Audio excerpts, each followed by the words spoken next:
almost 2 years exactly since we talked about this subject. You were ahead of your time on Chevron. Take us through exactly what the risks of overturning Chevron really are. Sure. The potential exists, contrary to conventional wisdom, that Chevron turns out to be anti-business. I think the knee-jerk reaction, the immediate reaction is that Chevron is a pro-business decision. Because courts can overturn more than that. If you step back and you think about it, the U.S. has 3 competitive advantages that have endured for the last 150, 200 years.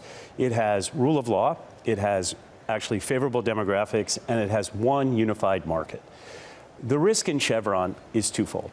First, around unified market.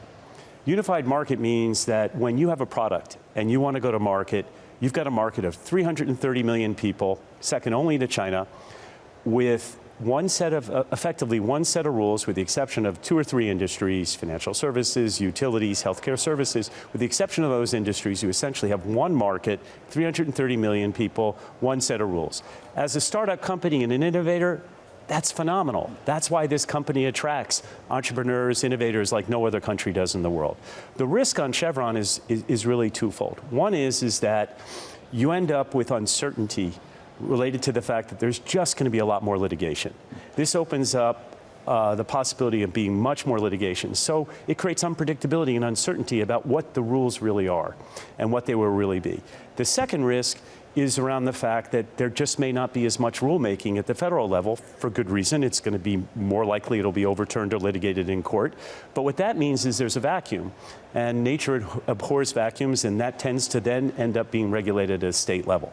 And the risk of all this is you end up with a market that was unified, fragmenting into ideological, partisan and parochial interests. Now, I'm not suggesting that's taking place overnight, and I think there are also some protections in place where that may not happen, but we shouldn't suddenly cheer this decision as pro-business. It has a real risk of being the opposite. So, Ken, you've spent a distinguished career advising clients, thinking about doing M&A and things like that.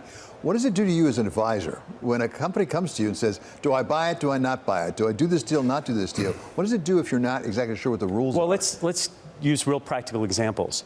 You have a choice. You can buy a company in Europe that is primarily a European company, young company, going to start up in Europe, its operations, or you can plant yourself or buy a company in the United States.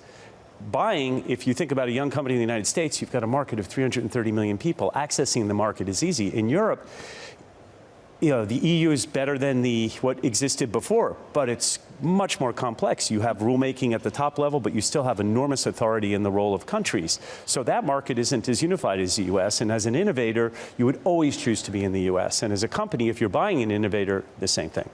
Also, let's talk about the litigation costs, because as you said, it looks like right now there'll be a big incentive for a lot of people to challenge rules.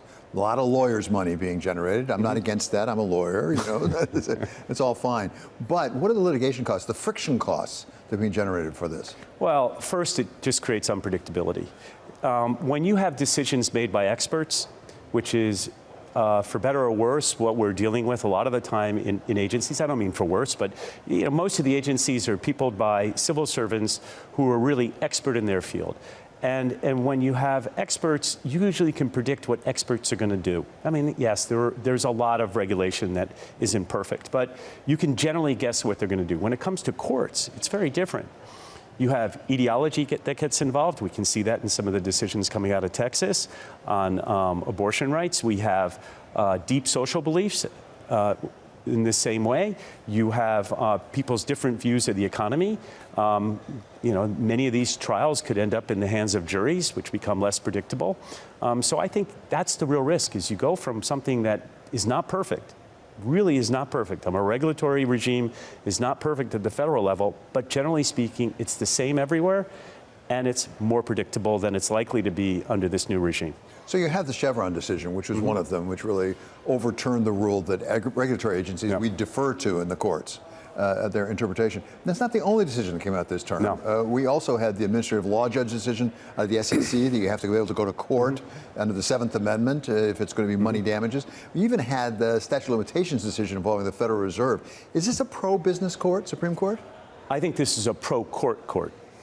That's how I would describe it, because I'm not sure these decisions turn out to be pro-business if you go from predictable to unpredictable. And I think the key to business is predictability. That is, uncertainty is the curse of business and the curse of markets. And you only really know that when things are really uncertain. That's when you crave the predictability. So I don't think we're going to see this overnight. But no, I don't think this is necessarily pro-business. It may in the beginning feel like it is, but I think the real risk is the predictability issue. I think this is very pro-courts. I think we're going to see a lot more litigation, a lot more intervention by courts and decisions, which in the past sort of happened. As a business leader, how confident are you that the Supreme Court understands the ramifications in the real world of what they're deciding? Look, I have huge respect for the people that are on the Supreme Court. I mean, these are all enormously accomplished people. And when you actually sit down and you read these decisions, I'm not a lawyer, they're impressive writing and they're very well argued and such. I think the risk at the Supreme Court, and I think generally if more power is going to the judiciary, is that I don't think any of these judges have really ever managed a company. They've never had to deal with a budget. They've never had to deal with a workforce. They've never had to deal with a board of directors or with shareholders. And so I think there's a little bit of ideology naivete at work here about not being in the real world. Now, maybe that's a curse of our system. That is, it's next to impossible. I think something you and I talked about before, where it's next to impossible to get confirmed by a Congress if you have a record. But I think that's the real risk here. So let me add one other element to this, and this is politics. And I'm not asking who you're for or against in the election. I wouldn't expect you to take a position. But Donald Trump, when he was there the first time, made a big thing out of deregulation. He said he's going to really pursue that even more aggressive this time. Put a deregulatory presidency on top of what we're seeing out of the courts right now. What do you get? Well, the irony of the Chevron decision is that when it would first implemented in 1984, it was hailed by conservatives as the best thing that could have happened for deregulation. And it was challenged by the liberal establishment as the death of government being able to do anything. Ironically, it's the reverse now. I think, I'm sure a Republican administration will probably take a tack that takes and it makes an effort to deregulate, reduce regulations and such.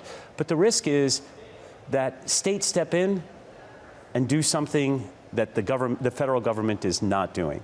And when that starts to happen, you start to see the economy fragment, and you go back to what I said before about this, huge competitive advantage the U.S. has with one market. And you only have to look at the three industries which are primarily regulated at the state level, and you see that on a global level, those are the three least competitive industries we have in the United States.